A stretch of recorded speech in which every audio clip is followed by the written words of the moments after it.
Alhamdulillahi Rabbil Alamin. Wassalatu wassalamu ala asyrafil anbiya'i wal mursalin. Nabiyina Muhammadin wa ala alihi wa sahbihi ajma'in. Assalamualaikum warahmatullahi wabarakatuh. So inshallah, sirah. So tiyatalakay na natin yung hijrah patungo sa Habasya.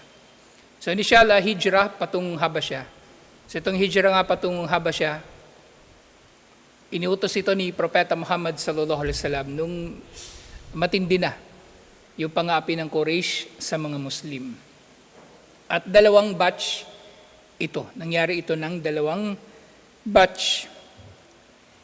Yung una na pagpunta nila, pero yun nga, nang kumalat yung balita na di umano nag-Muslim ang Quraysh, akala nila nag-Muslim ang Quraysh kasi nagsujud sila. Nang binasa ni Propeta Muhammad sallallahu alaihi wasallam sa kanila yung Suratul Najm, nagsujud silang lahat. Inakala ng mga tao na nag-Muslim ang Quraysh, ibinalita ito sa mga sahaba na nasa Habasya. Bumalik sila. Pero nga, nalaman nila fake news pala. Kaya yung iba bumalik ng Habasya. Pero marami sa mga sahaba na nanggaling na ng Habasya, nanatili na lang din ng Makkah. At nag-hijra na lang sila sa mga sumunod ng hijra, yun nga sa Madina. Alhamdulillah. So dito, kasabay ito na nangyari doon sa Darul Arqam. Nang itinatag na nila ang Darul Arqam, mga bandang ika-4 na taon pagkatapos ng pagiging propeta ni Propeta Muhammad sallallahu alaihi wasallam, doon sila naghijra patungong Habasya. Pero bago natin talakayin yung mga detalye nito, daanan natin sandali yung hijra, inshallah. Yung paglikas sa landas ni Allah. Tinatawag din itong al-hijratu fi sabilillah, ang paglikas sa landas ni Allah, dahil ang layunin ng tao sa kanyang paglikas ay alang-alang kay Allah, para sa kanyang relihiyon, para sa kapakanan ng kanyang relihiyon. Paglikas mula sa lugar ng mga hindi Muslim patungo sa lugar ng mga Muslim, o maaring yung lugar na pupuntahan niya, lugar ng hindi Muslim din, pero mas kaunti ang panganib, mas kaunti ang pinsala. Katulad nga ng nangyari dito sa hijrah mula sa Makkah patungong Habasya. Ang Habasya, mga Kristiyano sila. Pero kung ihahambing sa kuffar ng Quraysh, tolerant ang mga taga-Habasya kung ihahambing sa kanila. Tolerant sila sa mga Muslim. Kahit nga nung panahon na, kumbaga, dumating doon si Amr bin al-As, pinapauwi nila yung mga naghijra, di ba? Sa pamumuno ni Ja'far bin Abi Talib, yung kapatid ni Ali. Naging makatarungan ang Najashi sa kanila. At hindi basta-bastang naniwala sa Quraysh. At matatalakay din natin yun inshallah. So ang hijra ay tinatawag din ang hijratu fi sabilillah. Dahil ang layunin mo rito ay para sa pangangalaga sa iyong relihiyon. Hindi mo layunin dito yung pag-aasawa. Hindi mo layunin dito yung iiwan mo doon yung mga anak mo para magbuhay binata ka abroad. Maraming ganyan. At iba't iba pang mga dahilan. O maring yung community, pag-iiwanan ng magulang na matanda na ayaw alagaan ng mga bata. Pwede rin mangyari yung ganun. Hindi lang dito nangyayari yan, kahit sa ibang mga Muslim community. Kaya nga, nakainis pag merong mga ganyang nangyayari na para bang pinaglalaruan nila ang Islam. May Islam lang kapag merong papakinabangan. Pero kapag meron silang pananagutan sa Islam, lahat ng gagawin nilang palusot, ibibigay nila. Lahat ng gagawin nilang palusot, ibibigay nila. Bandang huli si Allah na ang magpapanagot sa kanila. At tiyak yun. Hindi ko sasabihin inshallah. Tiyak na mananagot sila kay Allah. Yung ang hijra, fi sabilillah ito. At ito rin yung dahilan kung bakit doon sa hadith, innamal a'malu binniyat wa innamal likulli imri'in ma nawa. Ang mga gawain ay hahatulan lamang sa pamagitan ng intensyon at para sa bawat tao ang resulta ng kanyang intensyon. So dun sa innamal a'malu binniyat, yung kalahati ng nung hadith na yun actually tungkol sa hijra. Nang sino man maghijra, lidunya yusibuha o imraatin yankihuha fahijratuhu ila ma hajara ilayhi. Para sa dunya, naghijra siya dito kasi may libreng bahay. Posible ring maling ano yun, di ba? Maling intensyon. Wala ka namang planong magpakamatuwid sa community na to, pero dahil pwede kang makitira, nakitira ka na lang din. O kaya, titira ka dito kasi meron kang mapapangasawa na dito mo patitirahin para uli buhay binata ka na naman sa ibang lugar. So yung hijra mo ay para sa ganoong layunin. At ang hijra na ito ay maaring para sa iyo, magbibigay sa iyo ng pakinabang o laban sa iyo, magbibigay sa iyo ng pananagutan. At dito mo rin makikita talaga yung tunay na mananampalataya. Ang tunay na mananampalataya, fully aware sa kanyang pananagutan. Hindi lang siya yung kubra ng kubra. Tanggap ng pakikinabangan, kuha ng pakikinabangan, pero hindi naman nag-aambag o hindi naman naninindigan sa kanyang mga pananagutan. Kapag pinag-uusapan pribilehiyo, karapatan o otoridad, gusto niya. Pero kapag napag-uusapan na ang pananagutan na may kinalaman sa otoridad, pribilehiyo at karapatan na ito, ayaw na niya. So ang hijra ay para sa landas ni Allah subhanahu wa ta'ala. Hiyal intikalu min biladi syirki ila biladil Islam. Ang pangunahing kahulugan ng hijra, pag-alis mula sa lugar ng syirk patungo sa lugar ng Islam. Kamantakalan muslimuna min Makkata qabla islami ahliha ilal madinati. Katulad ng kung paanong umalis ang mga Muslim sa Makkah patungong Madina nang hindi pa Muslim ang Makkah. Likaw ni hasarat baladun islamin ba'da mubayaati ahliha lin Nabi sallallahu alaihi wasallam. Wa talabahum hijratuhu ilayhim. At nangyari ang hijra na ito matapos silang anyayahan ng mga taga-Madina at sila ay nagbaya kay Propeta Muhammad sallallahu alaihi wasallam at sila nga ay bumuo ng isang balad Islami, isang bansang Muslim sa Madina. Nang Madina ang kauna-unahang bansang Muslim. Na mula nga rito, maintindihan natin, ang hijra ang isa sa mga kondisyon ng jihad.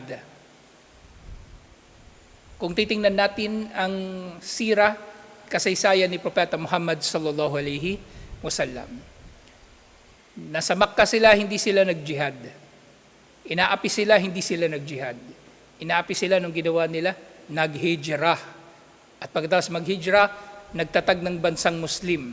At ang nagkaroon ng bansang Muslim, saka sila nag-jihad. Hindi yung nandun ka sa kalagitnaan ng bansang kuffar, mang-hold up ka ng tindahan ng kuffar, o magpapasabog ka ng mga istruktura, building ng mga kuffar, papatay ka ng kuffar, mang-hold up ka ng kuffar, mangingidnap, hindi yung jihad. Yun ay pagiging tulisan. Yun ay pagiging tulisan. So dito sinabi rin, watakunul hijratu aidan, maaring maituring din na hijra, min biladi syirkin ila biladi syirkin akhaffu syirran. Maaaring mangyari ng hijra ay mula sa lugar ng syirk patungo sa isa pang lugar ng syirk, pero mas kaunti ang pinsala. So dito, di ba, nandito tayo sa Muslim community na ito, pero technically nasa gobyerno pa rin naman tayo ng hindi Muslim, di ba?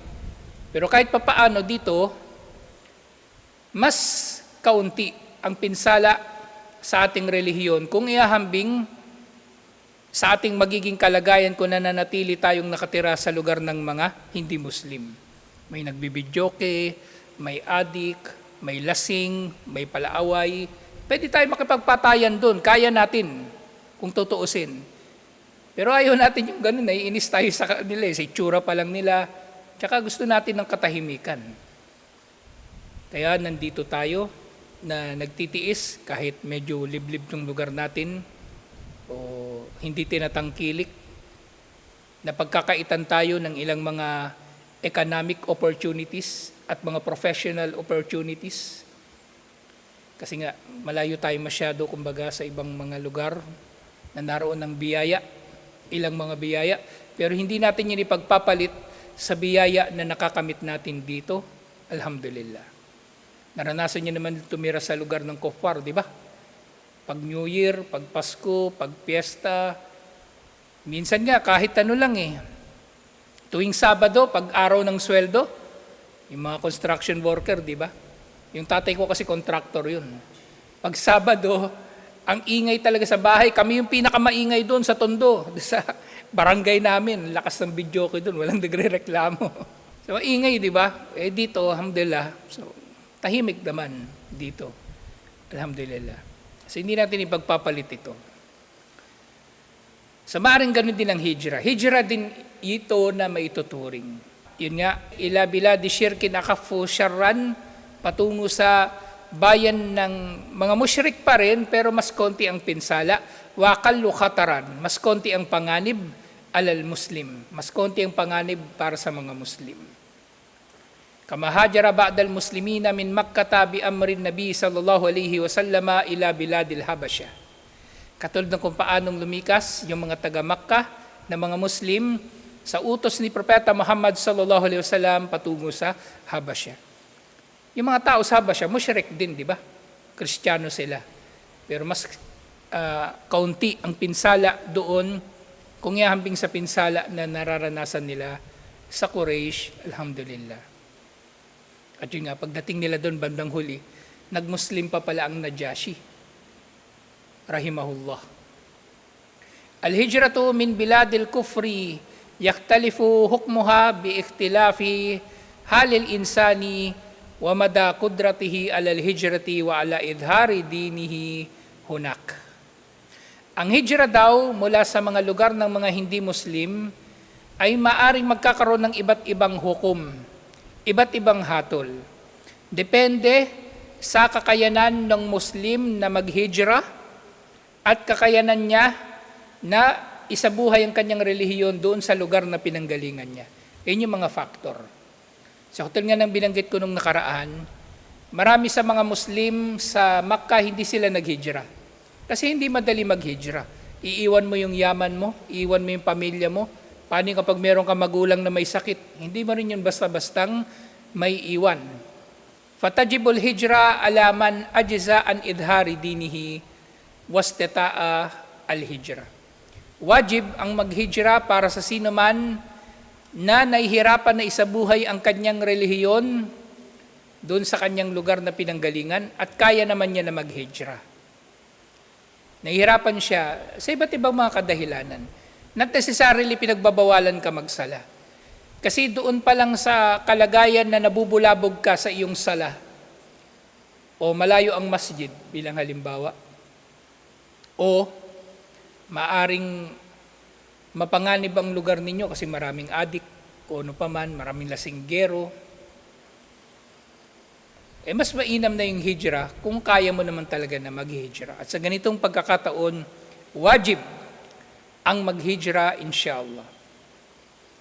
Wa amma man kadara ala idhari dinihi fayustahabbu lahu al-hijratu wala tajib. Pero yung tao naman na may kakayanan na i-practice ang kanyang relihiyon, isabuhay ang kanyang relihiyon doon sa lugar na kanyang pinanggalingan, magiging sunna para sa kanyang hijra. Kung gugustuhin niya maghijra, pwede. Kung gusto niya manatili doon, magdadakwa siya, pwede rin. Pwede rin, inshallah. Bawa, si Isa. Nasasabuhay naman yung relihiyon niya doon, di ba? Pero ayaw niya lang talaga nakikita yung mga kupar doon. So, naging sunna para sa kanya ang hijra, alhamdulillah. Pero doon sa tao talaga, halimbawa ginigipit ka, di ba? Halimbawa, hindi ka makapagsala doon sa bahay ng magulang mo, maghijra ka na. Inshallah. So, sunna yung maghijra para sa may kakayanan na i-practice ang kanyang relihiyon, pero yung hindi talaga kaya, obligado sa kanya maghijra. Lalong-lalo na kung meron siyang kakayanan na maghijra. Kasi nga sinabi ni Ibn Qudama, "Fannasu fil hijrati ala thalathati adrab." Ang mga tao raw ay mahati sa 3 uri. So napauna na natin nabanggit, wajib sa sino mang hindi niya ma-practice ang relihiyon pero hindi niya kaya maghijra. At sunnah para sa kaya niyang i-practice ang kanyang relihiyon at kaya naman niya maghijra. Pero maaari rin naman nga na magiging hatol dito na maaari siyang mapauumanhinan kahit hindi siya maghijra, kahit hindi niya masyadong napapractice ang kanyang relihiyon dahil lamang sa hindi niya kaya talaga na maghijra.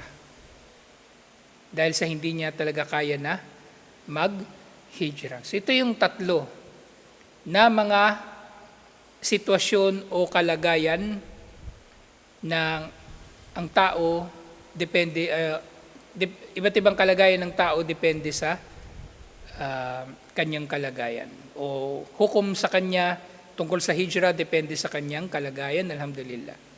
So maaring ito ay wajib sa kanya, maaring ito ay sunnah sa kanya, at maaring siya ay mapapaumanhinan na hindi nga siya maghijra, mananatili siya doon sa lugar nila, insyaallah, walang problema. So ito yung sinasabi doon sa aya, "Innal ladina tawaffahumul malaikatu dhalimi anfusihim qalu fima kuntum qalu kunna mustad'afina fil ardi qalu alam takun ardullahi wasi'ah fatuhajiru fiha faulaika ma'wahum jahannam wasa'at masira." Pero sa kabila nga ng lahat ng hukom na ito, syempre mayroong matinding babala si Allah.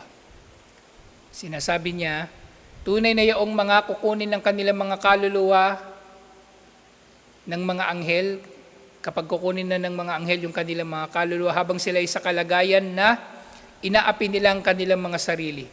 Nang ibig sabihin na natili sila doon sa lugar ng kuffar, na hindi nila naisa sa buhay ang kanilang relihiyon, sasabihin sa kanila ng mga anghel na kukuha sa kanilang kaluluwa, anong kalagayan ninyo? Bakit kayo nanatili dyan? O anong kalagayan ninyo habang kayo ay nananatili dyan? Sasabihin nila, kami ay may hina at inaapi sa lupa. Pero sasabihin sa kanila ng mga anghel, hindi ba malapad ang lupain ni Allah upang lumikas kayo patungo sa ibang lugar? Na itong mga tao na ito, kung sa pagtutuos sa kanila ay mapagtitibay, na meron naman silang pupuntahan at meron naman silang kakayanan, pero nagtitiis sila doon, ang kanilang hahantungan ay impyerno at napakasamang hantungan nito. So dito, sinasabi ng mga tao na ito, sila raw ay mahina at inaapi sa lupa. Pero syempre makatarungan si Allah. Kung totoong mahina sila at walang kakayanan na maghijra, hindi sila pananagutin dito ni Allah. La yukallifullahu nafsan illa wus'aha. Katulad ng maraming mga sahaba. Maraming mga sahaba hindi naghijra. Si Lubaba, di ba? Naalala niyo si Lubaba? Yung pumalo kay Abu Lahab. Hindi siya naghijra. Hindi siya sumama sa Madina. Si Al-Abbas, di ba si Lubaba, asawa niya si Al-Abbas? Si Al-Abbas naman, may mga nagsasabi, nag-Muslim siya pagkatapos ng Badar. Pero pagkatapos ng Badar, hindi siya naghijra din. Nandun siya sa Makkah. Pero syempre, meron silang mga kadahilanan bakit sila nanatili roon. Pero hindi sila kabilang dito sa parurusahan. Kasi malinaw na parurusahan dito yung mga tao na may kakayanan maghijra at hindi nila ma-practice ang maayos yung kanilang relihiyon. Ibig sabihin, mas minahal nila yung kalagayan nila sa kawalang pananampalataya kaysa sa paglikas sa landas ni Allah subhanahu wa ta'ala. So ito yung panimula natin sa hijra. So yun nga, sinasabi, kanat bidayatul i'tidaat fi awasit aw awakir as-sanati ar-rabi'a minan nubuwah bada'at da'ifa. Thumma lam tasil tashtad yawman fa yawman wa shahran fa shahran. Nagsimula raw yung mga pagpapahirap sa mga Muslim, panggigipit sa kanila, yung tinutukoy nga rito yung pagkatapos ng pagiging hayag ng da'wa. At actually ito na rin nga yung mga panahon na pinatay sina Sumayya, yung tatay ni Ammar, si Yasir, at yung pagpapahirap kay Bilal. Nangyari ito sa mga panahon na ito. At yun nga, sa ika-4 na taon, pahirap ng pahirap ang kanilang kalagayan araw-araw. So habang lumilipas sa mga araw, habang lumilipas sa mga buwan, pahirap ng pahirap ang kanilang kalagayan. Hatta tafaqamat fi awasitis sana al-khamisa. Hanggang sa, kumbaga pinakamatindi na ito dun sa ika-5 na taon ng Be'tha. Na dito, wanaba bihim al-maqam fi Makkah, at sa kanilang kalagayan na ito ay nahihirapan na sila sa kanilang kalagayan sa Makkah. Waqadu yufakkiruna fi hilatin tunjihum min hadal adabil alim. At nagsimula na sila mag-isip nga ng mga paraan upang makaligtas sila sa matinding pagparusa sa kanila ng Quraysh. Wa fi hadhihi dhurub nazalat surat Az-Zumar tushiru ila ittikadi sabil al-hijrah. Sa mga pagkakataon na ito ay dumating na nga pinahayag ang surat Az-Zumar na dito nababanggit ang tungkol sa hijrah. Wa tu'lin bi anna ardullahi laysat bidayyika. At dito ipinapahayag ni Allah na ang lupain ni Allah ay hindi makitid. Bagkus ito ay malawak katulad sa aya kanina. Sinabi ni Allah, lilladina ahsanu fi hadhihi dunya hasanatun wa ardullahi wasi'a. Innama yuwaffas sabiruna ajrahum bighairi hisab. Sinabi ni Allah subhanahu wa ta'ala, para sa mga naging mabuti sa mundong ito ay ang kabutihan, at tunay na ang lupain ni Allah ay malawak. At tanging ang mga matiisin lamang ang bibigyan ni Allah ng gantimpala ng walang pagtutuos. Ibig sabihin, magiging espesyal ang gantimpala ni Allah para sa mga matiisin. Siyempre nalalaman natin, ang mga sahaba, hindi sila nag-hijra dahil hindi nila kayang magtiis. Kaya nilang magtiis, kung tutuusin. Pero, kaida sa atin sa Islam, kung meron dalawang pagpipilian at mas mainam yung isa kaysa sa isa pa, kunin mo yung mas mainam. Diba? Isipin ni Yasin, ay isipin ni Rashid, dito na lang ako, magtitiis ako para malaki yung reward. Kasi sabi, innama yuwaffa sabiruna ajruhum bighairi hisab. Pag nagtitiis daw, malaki ang gantimpala. Hindi rin. Kasi binigyan tayo ni Allah ng pahintulot na maghijra, so kunin natin yung kunin mas mainam at magpapadali para sa atin. At yun yung tinatawag na mga rukas o mga pahintulot ni Allah na mainam na kukunin natin. Pinahintulutan tayo na mag-combine ng sala at paikli ng sala sa paglalakbay, edi gawin natin.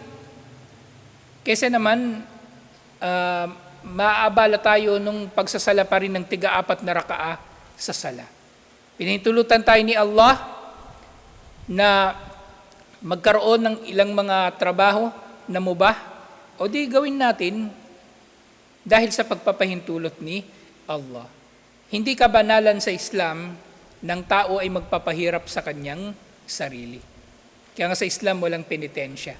Sa Islam walang pagiging ermitanyo. Sa Islam walang pagiging monghe o hindi pag-aasawa o iba pang mga iniisip ng kuffar, inimbento nilang batayan ng kabanalan. Sa Islam, kung kukunin ng Muslim ang kung ano magiging madali para sa kanya at magdudulot ng pakinabang para sa kanyang relihiyon, lalong-lalo na, maaari niya itong kunin at walang paninisi sa kanya, inshallah. So tutuloy natin ito, inshallah, kasi mahaba-haba itong usapin na ito ng hijrah.